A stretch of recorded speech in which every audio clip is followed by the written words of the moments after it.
오늘 우리에게 주신 하나님의 말씀은 로마서 8장 28절 말씀입니다. 우리가 알거니와 하나님을 사랑하는 자 곧 그 뜻대로 부르심을 입은 자들에게는 모든 것이 합력하여 선을 이루느니라. 우리가 금요일부터 있었던 이 수련회를 통해서 하나님께서 정말 많은 은혜를 내려주셨습니다. 그래서 제가 여러분들에게 부탁드리는 것은 이 은혜를 잊지 마시고 정말 하나님이 주신 그 마음, 하나님께서 하시는 그 말씀에 순종을 뒤로 미루지 마시고 즉각적으로 실천하시는 삶을 사시기를 주님의 이름으로 권해드립니다. 또 은혜를 잊지 않는 좋은 방법은 그 받은 은혜에 대한 간증입니다. 하나님께서 나에게 이런 은혜를 주셨다, 내가 이런 은혜와 깨달음을 받았다라고 간증할 때 그것이 정말 나의 것이 됩니다. 다음 주에 주일 예배 때 여러분들의 간증을 좀 들었으면 하는데, 간증하기 원하시는 분 또 저에게 말씀해 주시면 감사하겠습니다. 우리가 이렇게 은혜를 받았는데, 그러면 이렇게 은혜를 받으면서 우리는 신앙이 성장하고 성숙해지며 또 열매가 맺혀져야 합니다. 그런데 이런 일들이 우리의 생각만큼 성장이나 성숙이 잘 일어나지 않고 또 열매가 잘 맺히지 않을 때가 있습니다. 그 이유는 무엇일까요? 우리의 신앙의 성장이나 열매 맺는 것을 방해하는 가장 큰 요소는 피해의식입니다. 그래서 오늘 제목은 피해의식에서 자유하라입니다. 제가 결혼하고 한 3년, 4년 되었을 때입니다. 큰애가 있었고 둘째는 아직 태어나지 않았을 때인데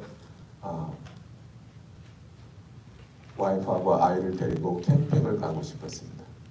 근데 저는 그때 굉장히 조그만 그 1983 닛산 알티마 4스피드 매뉴얼 굉장히 좀 캠핑 가기에는 좀 적합하지 않은 차가 있었습니다. 저희 아버님은 토요타 랜드 크루저, 굉장히 크고 좋은 차. 그래서 아버지 집에서 한 15분 떨어진 데서 살고 있었는데 아버지한테 가서 차를 빌려야 되겠다. 그래서 운전을 하고 아버지 집을 향해 가고 있었습니다. 그런데 내 안에 있는 피해의식이 나한테 말하기 시작하는 겁니다. 아버지가 차를 빌려주고 갔냐? 절대 아니지. 너 그 말 꺼내는 순간 아버지가 너한테 소리 지르고 화낸다. 말 꺼내지도 마. 운전하고 가다가 차를 돌려서 집으로 갔습니다. 눈물이 나는 겁니다. 왜 나는 아버지한테 이렇게 거부당할까? 왜 아버지는 나한테 차를 안 빌려줄까? 물어보지도 않았는데. 근데 내 머리에 벌써 다 일어난 일이에요. 아버지한테 거부당했다고 생각하고 아버지부터 받은 그 상처가 있습니다. 그리고 나는 세 아들 중에 둘째 아들이기 때문에 그 이제 middle child로서 느꼈던 서러움도 있습니다. 그런 피해 의식에 사로잡혀 있으니까 일어나지도 않았던 일이 일어난 것처럼 나에게 다가오고 그것으로 인해서 말조차 꺼내지 못하는, 그렇게 정말 피해 의식에 사로잡힌 제 자신을 발견합니다. 여러분 자꾸만 옛날 얘기를 하면 옛날 사람 같은데 옛날에는 미국 오는 게 그렇게 쉽지 않았어요. 미국 오려면 그 미국 대사관에 가서 인터뷰를 해가지고 미국을 올 수 있는 비자를 받아야 되는데 저희 어머님 친구분이 계셨어요. 정말 그때 저는 어렸는데 제 눈에는 정말 아름다우시고 품이 있으시고 재정도 있으시고 그런 분이셨어요. 그냥 미국을 여행을 가려고 미국 대사관에 갔다가 딱지를 맞았다는 거예요. 딱지 맞아서 막 기분이 상하셔갖고 저희 어머니한테 와서 하소연을 하는 건데 저희 어머님이 물어보시는 거예요. 아니 왜 딱지 맞았어? 왜 대차 맞았어? 그러니까 아니 그 사람들이 나한테 누구냐고 소개를 하라 그래서 내가 남편이 바람피고 나를 소방 막 쳐가지고 내가 쫓겨난 여자라고 그랬지. 그 얘기가 거기서 왜 나오냐? 그 얘기가 그 대사관한테 할 얘기냐고요. 나는 무슨 직장에 있고 아파트도 있고 재정적으로 확실하고 다시 반드시 한국에 올 사람이야 이런 얘기를 해야 되는데 남편은 바람피고 난 소방 맞아서 이렇게 과부로 살고 있다 이 얘기를 하니까 당신 좀 이상해 이러고 오지 마 이렇게 된 거예요. 근데 이 여자가 이 얘기를 왜 했겠어요? 이분의 정체성이니까. 이게 나야? 나는 소방 맞은 여자야. 나는 버림 맞은 여자야. 이것이 이분의 정체성이니까 물어보지도 않는데 튀어나오는 거야. 내 정체성은 뭐냐면 나는 아버지한테 거부당한 애야. 나는 아버지한테 거부당한 자라고 내가 생각하고 있고 그것이 내 정체성이 되니까 아버지한테 차 빌려달라는 얘기도 못하는 거야. 나는 너무나 확실한 거야. 거부할 거야. 그리고 그냥 노가 아니고 화내고 소리 지르면서 노야. 내가 왜 그 수모를 당해야 돼? 나는 안 가. 그리고 차를 돌려 집으로 와서 씩씩대는 거야. 아버지를 미워하고 원망하면서 아버지는 무슨 죄예요? 질문을 들어보지도 못했는데 여러분 이게 피해의식입니다. 우리가 이런 피해자의 사고방식에서 벗어나지 못하면 우리는 항상 내가 피해당한다고 느끼고 그리고 항상 다른 사람이 나에게 가해자로 비춰지는 것입니다. 그래서 이 피해의식에 대해서 우리가 한번 생각해 보죠.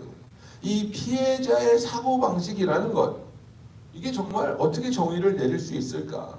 그것은 우리의 상황이 나의 정체성을 정의한다고 믿는 거예요. 내가 처한 상황이 내 정체성이라고 믿는 거예요. 여러분 그러면 그게 어떻게 됩니까? 내가 돈이 없을 때는 내 정체성이 뭐예요? 난 그지야. 내가 회사에서 레이오프 당했어요. 그런데 우리 그 영어권 보면 이렇게 젊은이들이니까 그 뭐 레이오프 당하고 이런 게 좀 빈번해요.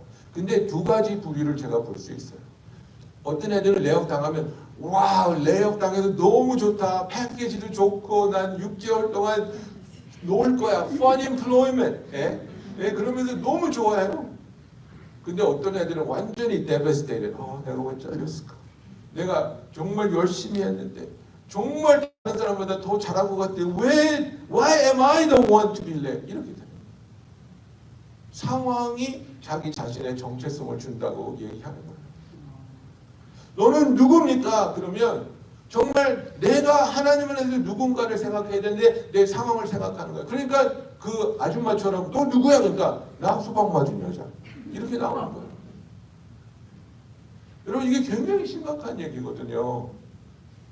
왜 그러냐면 상황이 내 정체성을 정의하면 그러면 우리는 삶의 고난에서 무기력해지는 거예요. 삶의 고난이 오면 이게 내 정체성이구나. 나는 패배자구나. 나는 피해자구나. 나는 소망이 없구나. 사망이 내가 누구라고 그 상황이 내가 누구라고 말해주니까. 그러면 우리의 삶을 살아가는 모습이 어떻게 됩니까?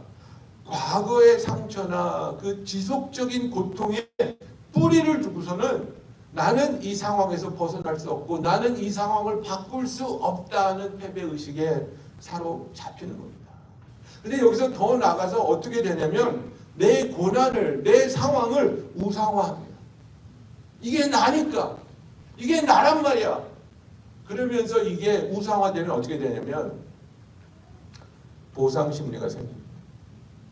보상심리가 뭐냐면 나 아프니까 나 상 받았으니까 나는 너 같은 부모 없었으니까 나는 너 같은 교육 못 받았으니까 나한테 잘해줘. 나 특별하게 해줘. 이것만큼 공동체에서 서로를 아프게 하고 피곤하게 하는 거 없습니다. 난 특별하단 말이야. 나는 너보다 더 아팠단 말이야. 난 너보다 더 힘들었단 말이야. 그러니까 네가 나를 배려해 줘야지. 그건 주님이 가르친 거하고 정반대잖아요. 주님은 내 자신을 낮게 여기고 우리가 다가가서 섬겨야 되는데 그게 아니고 나를 섬겨야 돼 너희들. 왜냐면 나는 피해자니까. 나는 불쌍하니까.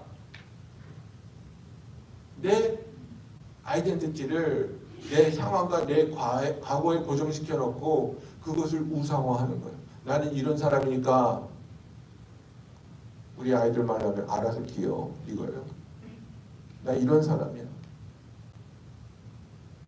내가 가끔가다 심한 말하고 고슴도치같이 행동해도 이해해. 난 상처 있는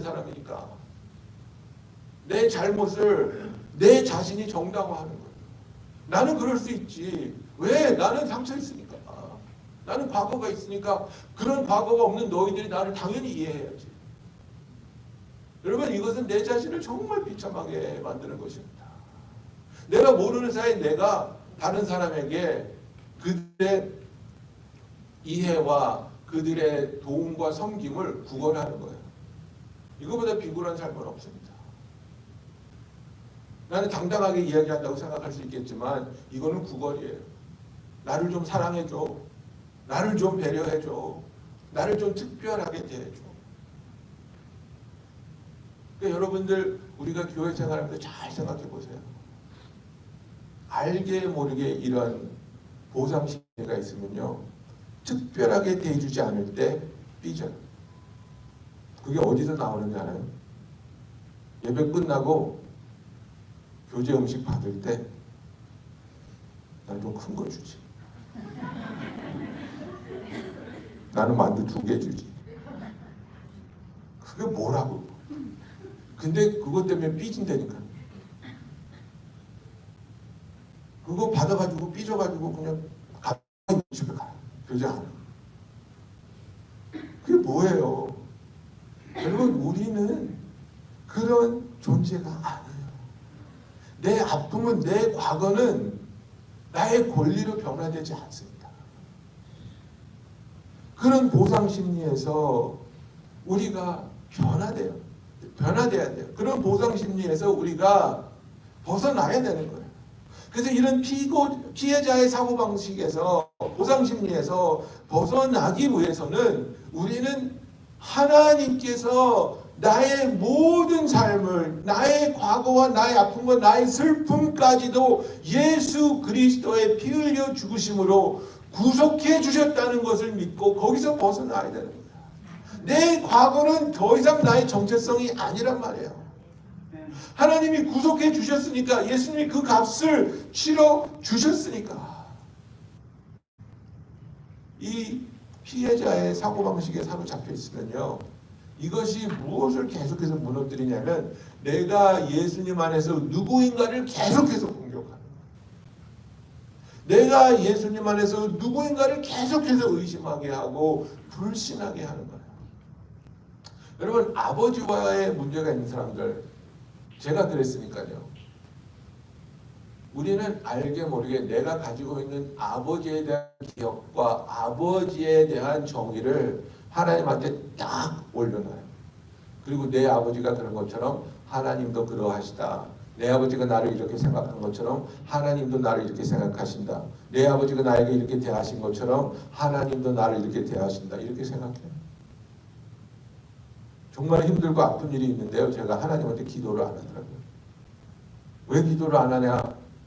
제가 교육부 있을 때 목사님 나하고 이제 얘기를 하면서 너 왜 그런 걸 기도 안 하냐 보니까 안 들어주실 텐데요. 뭐 나는 내 기도는 안 들어주세요. 왜 그렇게 생각하니? 내 아버지가 그랬거든. 하나님 아버지잖아요. 내 아버지랑 하나님이랑 똑같겠죠. 하나님의 그 성품과 하나님의 진리를 내가 가지고 있는 피해의식이 계속해서 왜곡시키는 거예요. 그리고 하나님을 통해서 받을 수 있는 내 정체성을 계속해서 내가 의심하고 거부하고 부인하는 거예요. 그래서 내가 이 피해의식에 사로잡혀 있으면 나로 하여금 하나님께서 내 안에서 새롭게 창조해 주시고 거듭나게 한 그리스도 안에서 내가 누군가를 계속해서 망가뜨립니다. 계속해서 망가뜨립니다. 그러면 우리가 어떻게 해서 이 피해자의 사고방식에서 벗어날 수 있습니까? 이것을 넘어설 수 있습니까? 그죠? 그러면 성경적으로 보면 무엇입니까? 우리가 예수 그리스도 안에서 누구인가를 확실하게 이해하고 믿는 것이 내가 가졌던 과거의 내 잘못된 정체성을 내려놓는 겁니다. 이것이 가장 확실한 방법입니다. 왜냐하면 인간은 약아서 더 좋은 게 나오면 그거보다 가치가 없는 것은 자연스럽게 버리는 거예요. 그죠? 우리 제레미가 4살인가 뭐 이럴 때 덤덤이라는 랄리팝을 막대 사탕을 먹고 있었어요. 여러분 덤덤 아세요? 덤덤은요 그 사탕 크기가 제 엄지 손톱만 해요. 요만해요. 조그매. 그러니까 이제 부모님들이 애들한테 주기 괜찮은 사이즈예요. 너무 크지 않으니까. 그 얘가 덤덤을 너무 신나가지고 막 빨아먹고 있는데 제다이가 학교에서 왔네요. 근데 제대는 학교에서 그날 카니발이 있어가지고 여러분 카니발 가면 주는 싹걸 있죠. 이따만한 게 막 이렇게 뱅글뱅글 돌아가는 거예요. 이따만한 걸 이러면서 갖고 온 거예요. 제다이가. 그러니까 제레미가 보더니 눈이 이만해졌어요. 근데 자기 걸 보고 저걸 보더니 이거를 땅에다가 팽이 치더라고요. 이 팽이 치면서 I don't want this! 그래서 저거 살라고 이제 우는 거예요. 난 그게 너무나도 자연스러운 모습인 거예요. 그렇지. 야, 니네 형은 이따만한 걸 먹고 네가 왜 그 덤덤을 버려? 덤덤 버려. 저 큰 거를 네가 가져야지. 더 가치 있는데. 여러분, 내가 그리스도 안에서 누구라는 것을 온전히 이해하고 그것을 믿으면 내 과거 정말 가치 없는 그 잘못된 정체성 버리는 거예요. 그것이 나를 사로잡지 못하게 하는 거예요. 존 올버그이 뭐라 그랬냐면 The world may label you, but Jesus gives you a new name. 이렇게 말하는 거예요. 이 세상은 너에게 레이블을 붙여서 너는 이런 놈이야, 너는 이런 사람이야 라고 말할 수 있지만 예수님은 그런 것을 완전히 덮어버리는 새로운 이름을 주신다는 거예요. 너는 하나님의 아들이야. 너는 새롭게 태어나고 너는 하나님의 사랑받는 존재야. 영원한 가치가 있고 영원히 하나님 앞에서 존귀한 자야. 이것이 하나님이 우리에게 주시는 진정한 가치와 존재라는 것입니다. 그런데 이 가치를 받아들이기 위해서 우리가 해야 하는 것이 있어요. 정말 걸림돌이 뭐냐면요. 나에게 그런 상처를 주고 실망을 주고 좌절을 느끼게 한 사건이나 인물들에 대한 용서예요. 이게 용서가 되지 않으면 머리로는 믿는데 마음으로 믿어지지가 않는 거예요. 제가 청소년 사역을 할 때가 있었어요. 그 당시에 이제 막 오렌지 카운티에 한국에서 이민 붐이 일어가지고 막 한국 사람들이 어마어마하게 이제 이민 올 때 청소년 때 중고등학교 때 갑자기 한국에서 미국으로 이민 오니까 말도 못하죠. 문화도 다르죠. 막 애들이 막 너무너무 막 힘들어할 때 이제 예수 그리스도를 전하고 그 공동체가 생기니까 아이들이 막 벌떼처럼 몰려드는 그런 정말 익사이팅하고 정말 감사한 그런 사역이 있었는데 거기서 제가 같이 섬기고 있었는데 한 여자애가 있어요. 너무너무 하나님을 사랑하기 원하고 너무너무 착한데 어떤 고백에서 자꾸 무너지는 거예요. 성령님을 체험하지 못하고 은혜를 갈구하는데 은혜를 받지 못하고 자꾸 무너지는 거예요. 그 걔를 앉혀놓고 우리가 얘기를 하는 거예요. 그 목사님하고 저하고 같이 얘기를 하는데 얘가 어마어마한 상처가 있어요. 미국에 와서 받았어요.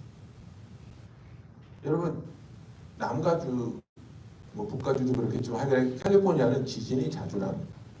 그죠? 예, 지진이 자주 나고 그냥 어쩔 때 지진 나면 그냥 흔들 지진 나는구나 그냥 이러고 뭐 나가보지도 않아요. 그냥 그런 거예요.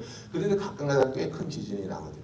예, 집도 막 무너지고 막 이런 지진이 나는데 얘가 그러는데 홀어머니하고 자기하고 오빠하고 이렇게 셋이 산대요. 아버지는 돌아가셨고 그러니까 셋이니까 투베드룸 아파트에서 사는데 이제 자기는 엄마랑 같은 방에서 자고 오빠는 딴 방에서 자고 이렇게 사는 거예요. 지진이 막 났어요. 그러니까 엄마가 지진이 났구나. 옆에 자는 딸아이를 건드리지도 않고 옆방으로 뛰어가서 문을 두들기면서 오빠를 깨우는 거예요. 야 지진 났어. 빨리 나와. 빨리 나와. 엄마가 문 두드리고 소리 지르는 소리에 얘가 깼어요. 그리고 깨달으면 나는 옆에서 자는데 왜 안 깨웠지? 너무 서운한 거예요. 아니 오빠를 살려야 되는 건 알겠는데 나는 옆에서 자고 있습니다. 그래서 엄마한테 따졌다. 엄마, 내가 엄마 옆에서 자고 있었잖아. 나 엄마 딸이잖아. 왜 나는 안 깨웠어? 어떻게 나한테 그럴 수가 있어? 근데 엄마가 적반하장을 하는 거야. 당연히 오빠를 먼저 깨워야지. 무슨 소리 하는 거야. 오빠가 더 중요하지. 오빠는 우리 집안을 이어갈 사람인데 얘가 얼마나 상처를 받아. 아니 뛰어나가면서 차고라도 나가지 건드리지 않고. 그리고 거기에 대한 미안한 마음이 하나도 없는 거야. 어떻게 나를 안 깨워? 근데 그게 아니라 너는 어떻게 나한테 그런 질문을 할 수? 당연히 오빠를 먼저 깨워야지. 오빠가 훨씬 더 중요하지. 그러니까 얘는 뭐예요? 아, 나는 정말 중요하지 않아. 나는 죽어도 되는구나. 우리 집안에 아버지 돌아가셔서 정말 우리 세 식구인데 우리 세 식구 중에 오빠만 중요하고 나는 정말 아무런 이 거짓말에 사로잡힌 거야. 이것을 어떻게 극복하면 좋겠습니까? 엄마를 향한 이 억울한 마음, 이 서러운 마음을 용서밖에 없습니다. 용서밖에 없습니다. 여러분 우리는 가끔가다 용서를 잘못 이해할 때가 있어요. 근데 이렇게 좀 이해해 보셨으면 좋겠어요. 그냥 우리는 용서를 어떻게 생각하냐면 그냥 꽁한 마음을 가지고 있어요. 그러다가 세월이 지나면 그 마음이 좀 흐려지고 그러면 용서했겠지 뭐 이렇게 되는데 여러분 감정은 퇴색되지 않습니다. 용서는요 그 사람이 나에게 했던 어떤 과오를 잊어버리는 게 아니라 용서를 통해서 과거가 지금 현재와 미래에 미칠 영향을 잘라내는 겁니다. 용서는 그래서 나에게 가해를 한 가해자를 위한 게 아니라 나를 위한 거예요. 그 사람이 10년 전에 내 뺨을 때렸어요. 그 사람한테 10년 전에 뺨 맞은 것도 억울한데 그 기억 때문에 내가 그 사람한테 매일 뺨 맞고 있으면 그게 얼마나 억울해. 그 사람을 용서해버리면 뺨 한 번 맞은 걸로 끝나는데 용서를 안 하면 3,000번 뺨을 맞고 있는 거예요. 왜 그 아픔을 내가 달고 사냐고. 내가 왜 그 사람을 용서하지 않아서 그 행동이 오늘도 내일도 수년 후에도 계속해서 나를 슬픔과 좌절과 미움과 원망에 불타오르게 하냐고요.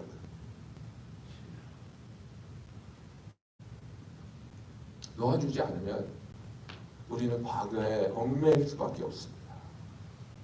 용서는 우리를 앞으로 나아가게 하지만 과거는 우리를 자꾸만 뒤로 잡아 당깁니다. 용서는 예수님께서 우리에게 약속하신 그 자유의 문을 열어주는 열쇠입니다. 예수님은 말씀하시는 거, 이 문만 열고 나오면 자유야. 우리가 철장 속에 있어요. 감옥에 갇혀 있어요. 이 사람을 미워하고 이 사람을 원망하고 이 상처라는 철장 속에 갇혀 있어요. 주님 여기서 나가게 해주세요. 나도 자유롭게 살고 싶어요. 주님이 이 문만 열고 나와. 자유야. 내가 네 값을 다 치러주셨어. 잠겨 있는데요. 여기 열쇠가 있어. 이 열쇠로 문 열고 나오면 돼. 그 열쇠가 용서란 말이야. 그 열쇠가 용서란 말이야. 그 용서를 돌릴 때에 나를 가둬두었던 철장이 없어지고 나는 예수님이 주시는 자유로 참된 자유를 누리는 하나님의 자녀가 될 것을 믿습니다. 여러분은 하나님한테 너무나도 소중하고 고귀한 존재들이에요. 하나님을 우리가 이런 철장 속에서 평생을 지내는 것을 절대로 기뻐하지 않아요. 예수님 내가 너에게 참 자유를 주려고 왔다고 우리에게 말씀하지 않습니까? 이 미움, 이 원망, 왜 나를 차별했어요? 왜 나를 존중해 주지 않았어요? 왜 나한테 그것을 빼앗아갔어요? 거기에 머물러 있지 말고 나는 당신을 용서함으로 그 과거로부터 그 미움으로부터 그 상처로부터 자유함을 얻고 하나님께서 나를 위하여 준비하신 하나님의 선하고 아름답고 소중한 그 뜻 가운데로 가겠습니다. 이 결심을 내릴 수 있는 저와 여러분이 되기를 예수님의 이름으로 축원합니다. 여러분, 우리의 삶에 이렇게 어렵고 아픈 일이 일어날 때 많은 경우에 우리는 의미를 찾으려고. 근데 이 의미는요, 이 일이 지나간 다음에 깨닫게 되는 거지, 그 과정 속에서 의미를 찾기는 너무나도 힘들습니다. 너무나도 힘들어요. 왜냐면 우리는 끝을 모르니까, 이게 어떻게 될지 모르니까, 제일 보편적으로 우리가 요셉 얘기를 합니다. 그죠? 요셉이 하나님이 주신 꿈을 꾸잖아요.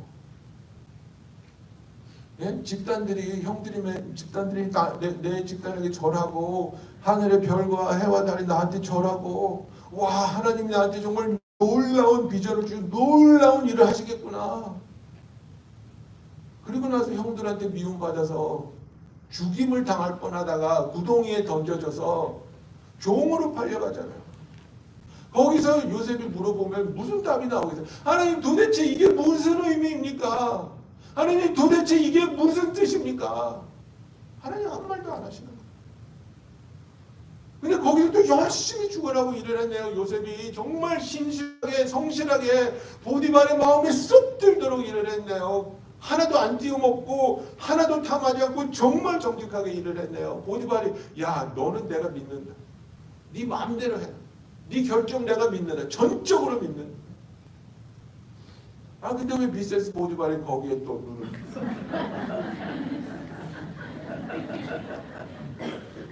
요셉이 그 여자 앞에 가서 꼬리 친 것도 아니고 할 일만 하는데, 근데 요셉은 끝까지 거부하잖아. 끝까지. 나는 그럴 수 없습니다.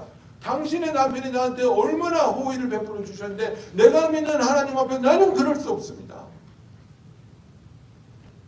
그랬더니 바로의 감옥에다 집어넣는 거예요. 거기 나올 수도 없는데요, 여러분.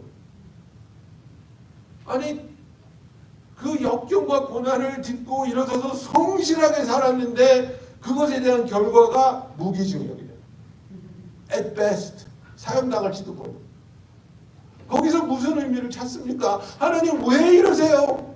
하나님 이 고난이 나한테 어떤 의미입니까? 모른다예요. 답은 모르지만 나는 하나님을 믿는다예요. 그래서 오늘 읽은 본문을 우리가 정말 믿음으로 붙잡아야 되는 거예요. 우리가 알거니와 하나님을 사랑하는 자, 그 뜻대로 부르심을 받은 자들에게는 모든 것이 합력하여 선을 이루느니라. 이것이 너무나 아프고 이것이 너무나 슬프고 너무나 괴롭지만, 그리고 나는 이것이 무슨 의미인지 이해조차 되지 않지만, 그러나 하나님의 시간에, 하나님의 계획 안에 하나님의 뜻이 온전히 이루어질 때 이것들이 다 협력해서 선을 이룰 것이다. 이것을 믿는 게, 이게 진짜 믿음이에요, 여러분. 하나님의 말씀을 믿는 거예요. 하나님의 선하심을, 하나님의 살아계심을, 하나님이 나를 사랑하여 주심을 믿는 것. 여러분, 이것이 진짜 믿음이라는 거예요.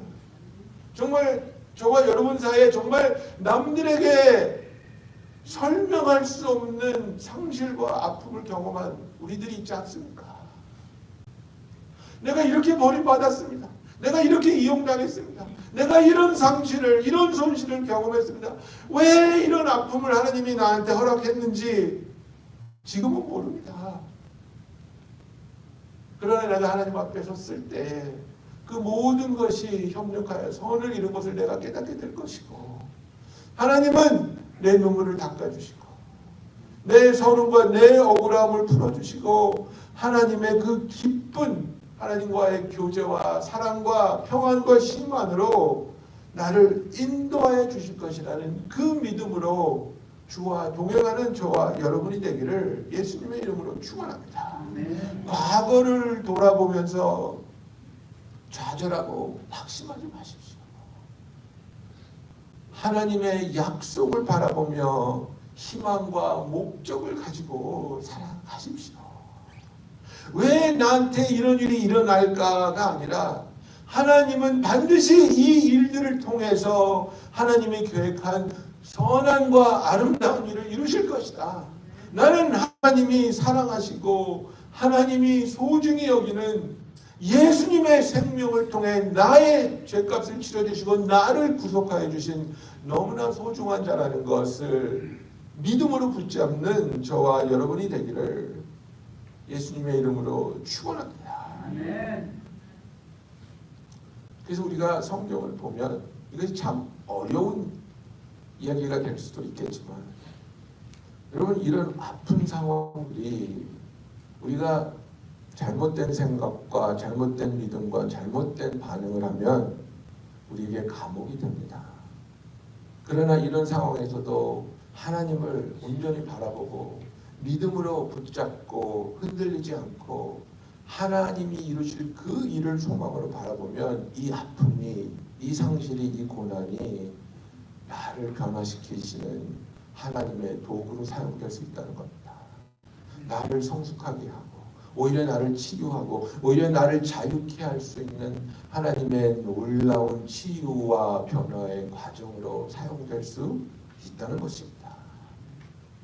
물론 절대로 쉽지 않습니다. 너무나 아플 때도 있습니다. 너무너무 아플 때가 있습니다.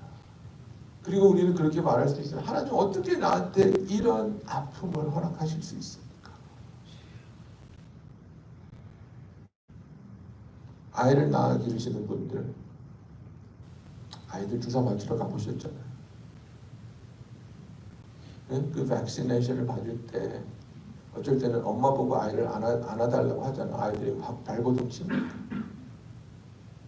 아이는 너무나 그게 원망스럽고 혼란스러운 거야.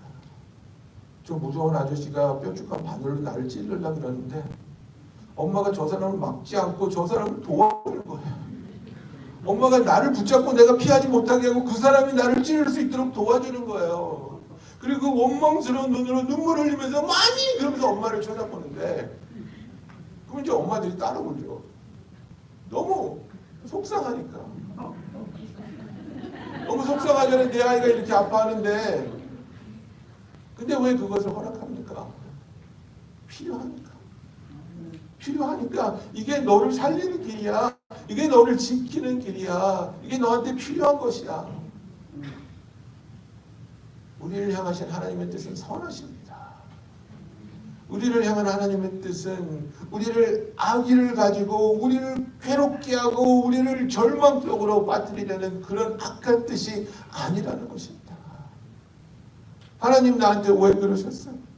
하나님 나한테 왜 그런 부모를 주셨어요? 하나님 나한테 왜 그런 과거를 허락하셨어요? 아니라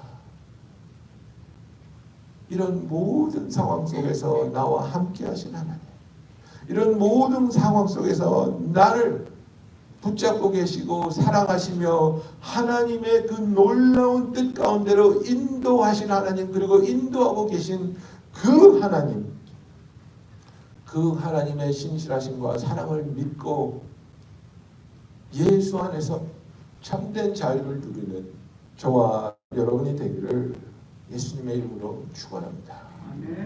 여러분, 용서가 살 길입니다.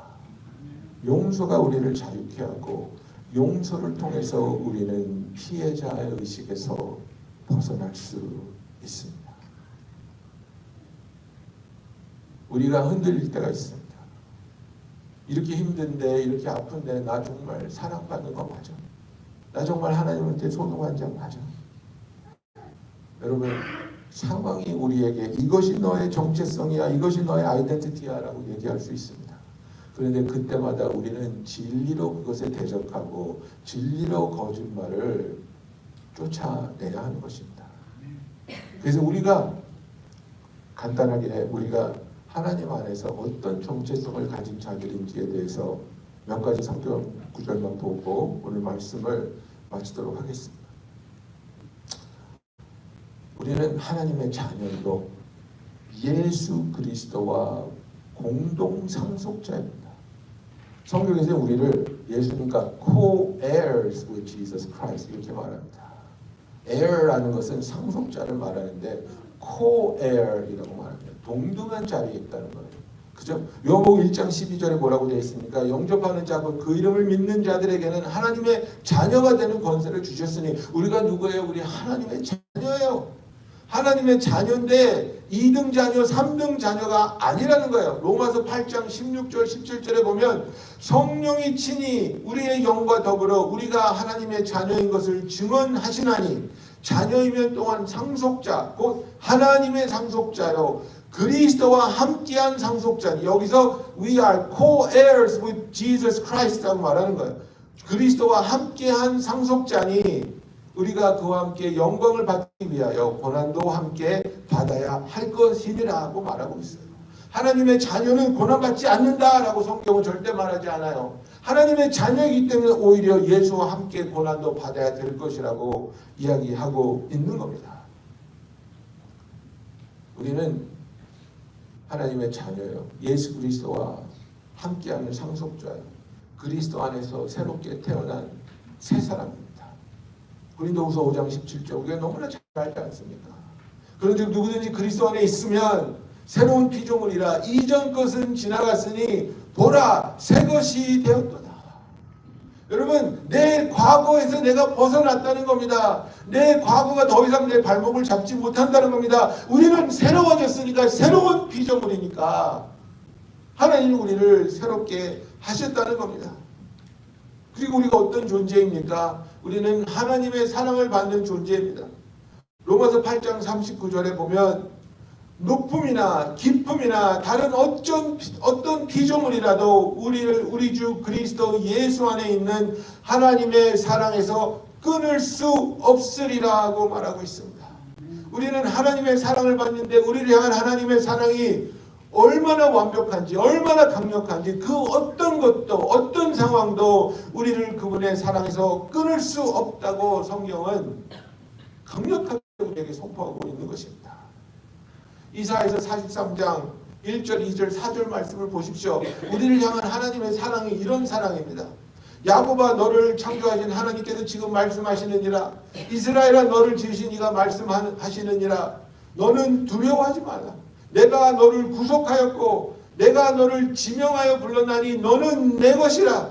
내가 물 가운데로 지나갈 때 내가 너와 함께 할 것이라. 강을 건널 때에 물이 너를 침몰하지 못할 것이며 내가 불 가운데로 지날 때에 타지도 아니할 것이며 불꽃이 너를 사르지도 못하리니 내가 내 눈에 보배롭고 존귀하며 내가 너를 사랑하였은즉 내가 내 대신 사람들을 내어주며 백성들이 내 생명을 보존하는 그 하나님을 보시겠다는 거예요. 여러분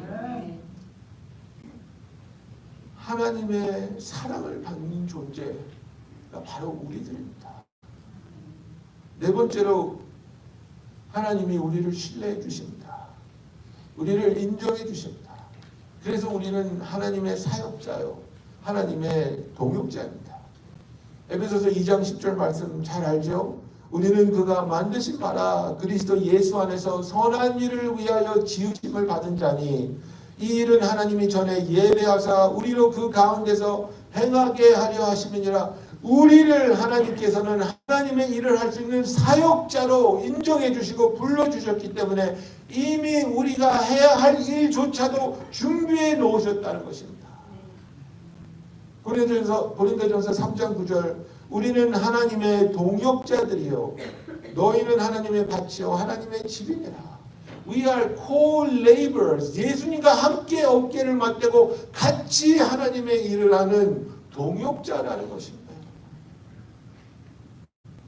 여러분 이것이 우리의 정체성입니다. 우리의 삶이 절대로 쉽지 않았습니다. 여러분들 느끼지 않으셨습니까? 어저께 그룹 시간에 여러분의 타임라인을 쉐어하시면서 저분도 저런 삶을 사셨구나. 저분도 삶에 저런 굴곡이 있으셨구나. 저런 놀라운 일들이 있으셨구나.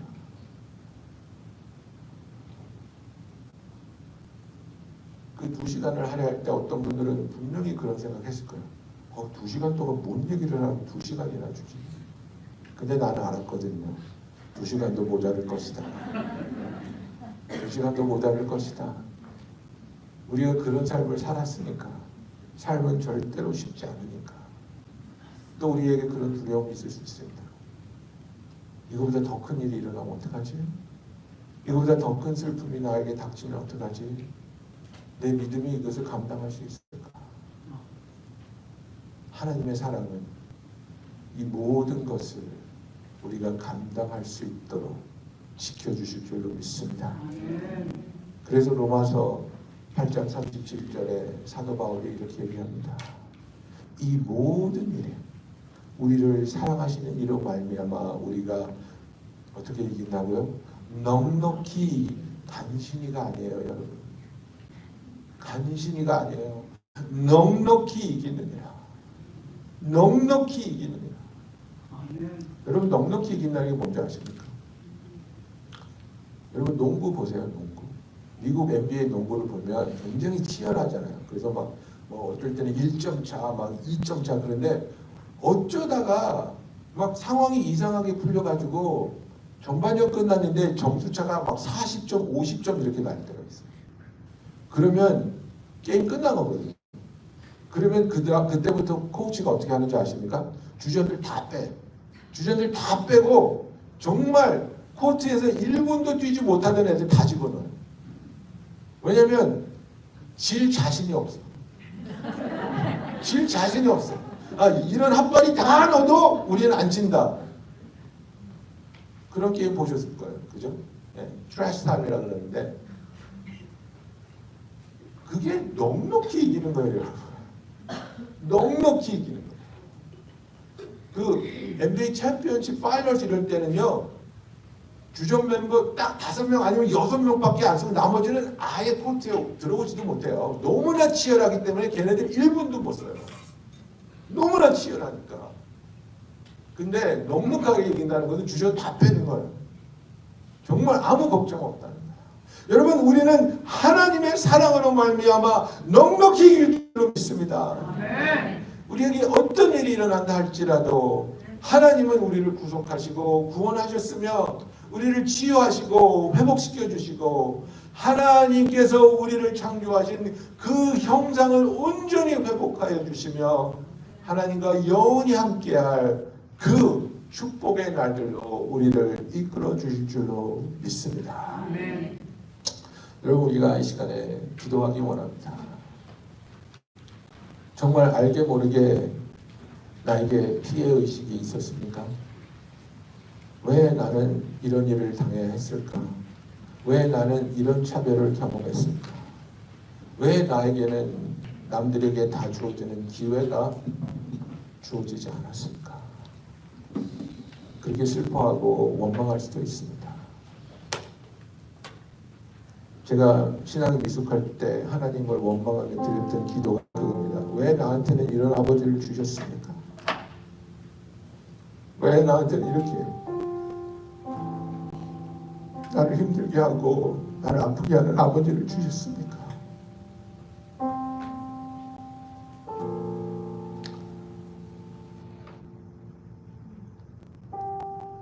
내 과거가 얼마나 힘들고 아플지라도 내가 얼마나 불이익을 당하고 상처를 받았다 할지라도 우리를 향하신 하나님의 사랑과 능력은 그 모든 것에서 우리를 치유하여 주시고 자유케 하여 주십니다.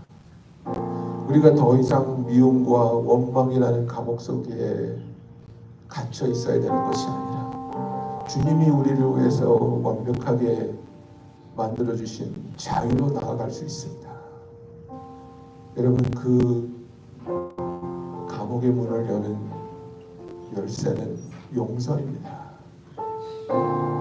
하나님께서 그 용서라는 키를 우리의 손에 쥐어주셨습니다.